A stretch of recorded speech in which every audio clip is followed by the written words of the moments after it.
Iki tak jari pertama nih buka Heroku Apps Receiptify. Nah dibuka dipilih paling dhuwur dhewe. Nah tinteni sedelok.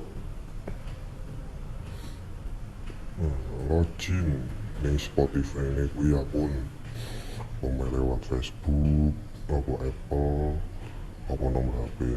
Nah iki aku lewat Facebook kuwi.